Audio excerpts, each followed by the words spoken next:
ବୋଉ ହଁ କଣ କରୁଛନ୍ତି? ଆଜି ଆମର ମହୁରାଳି ମାଛ ସୋରିଷ ବଟା ଦେଇକି ଠୁକୁଠୁକା ରେଡି ଆଉ ବଛା ସରିନି? ହଁ ସରିଲାଣି। ମୁଁ ଗୋଟେ କାମ କରୁଛି, ମୁଁ ବାଛୁଛି, ତୁ ଯାହା ଟିକେ ମସଲା ସଜାଡ଼ିବୁ। ହଉ ଚାଲନ୍ତୁ ଆମେ ଏବେ ମସଲା ସଜାଡ଼ି ଦେବା। ସୋରିଷ 1 ଚାମଚ, ଜିରା 2 ଚାମଚ, ରସୁଣ, କଞ୍ଚା ଲଙ୍କା, ବଡ଼ ପିଆଜର ଫାଳେଟେ ପକାଇଲେ ଗ୍ରାଇଣ୍ଡିଙ୍ଗ କରିଦେବା। ମସଲା ବଟା ହେଇଗଲା। ଟୁକୁଟୁକାରେ ଆଉ କିଛି ଜିନିଷ ପଡ଼େ। ବୋଉ ମୋତେ କହିଲେ ଛୋଟ ତେନ୍ତୁଳି ପାଣିରେ ଭିଜେଇ ରଖିଦେବା, ଛୋଟ ଟମାଟୋଟେ ତାକୁ କାଟିକି ରଖିଦେବା। ଚାଲନ୍ତୁ ମାଛ ଭାଜିବା। ଧୁଆ ହେଇଗଲା ବୋଉ? ହଁ ଧୋଇଦେଲି ଆଉ ଲୁଣ ହଳଦୀ ଦେ ଟିକେ ଗୋଳେଇଦେବା। ହଳଦୀ ହବ? ସେଠି ଲୁଣ ହଳଦୀ ଗୋଳା ହେଇଗଲା। ଚାଲନ୍ତୁ କଡ଼େଇ ବସେଇବା। ଅଳ୍ପ ତେଲ ଦେବା। ତେଲ ତାତିଲା ବେଳକୁ ମାଛ ପଡ଼ିବ।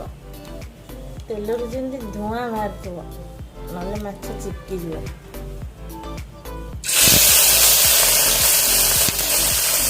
ଏକା ସାଙ୍ଗରେ ଭାଜିବିନି, ଅଧା ଅଧା କରିବି, ମାନେ ଅଳ୍ପ ଅଳ୍ପ କରିବି।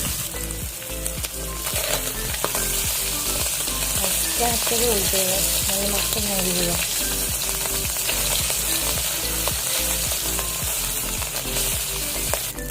ଆକୁ ବେଶୀ ଭାଜିବେନି, ଏମିତି ଭାଜିବେ।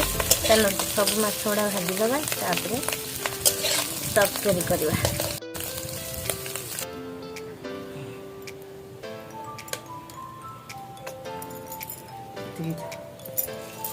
କଳା ଜିରା ବାସ୍ନା ଭଲ ହବ ନା।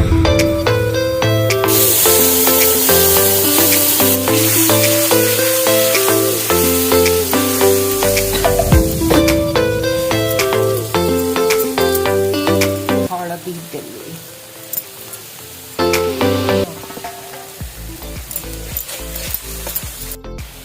ଲଙ୍କା ଗୁଣ୍ଡ, ମସଲା ବଟା ହେଇଛି ଅଳ୍ପ ଟିକେ। ଟମାଟୋ ଟିକେ ଦବା।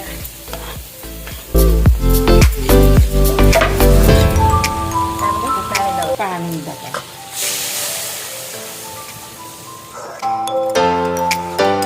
ଗୋଳେଇ ଦେଇକି ଫୁଟିବା ପାଇଁ ଛାଡ଼ିବା।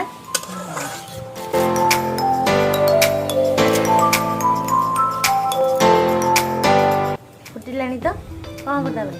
ଏବେ ମାଛ ପକେଇଦେବା। ପକାନ୍ତୁ।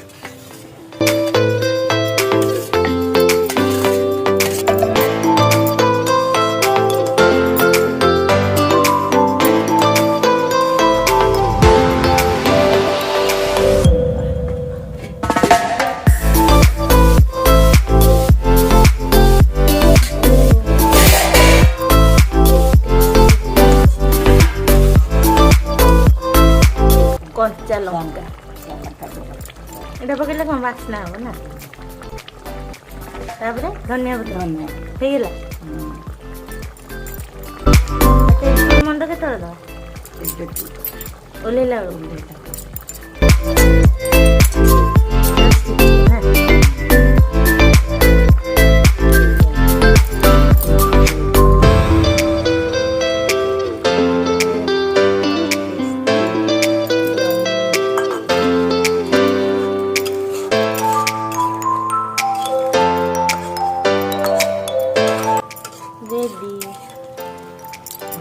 ହେଇଗଲା ମହୁରାଳି ମାଛ ଠୁକୁଠୁକା।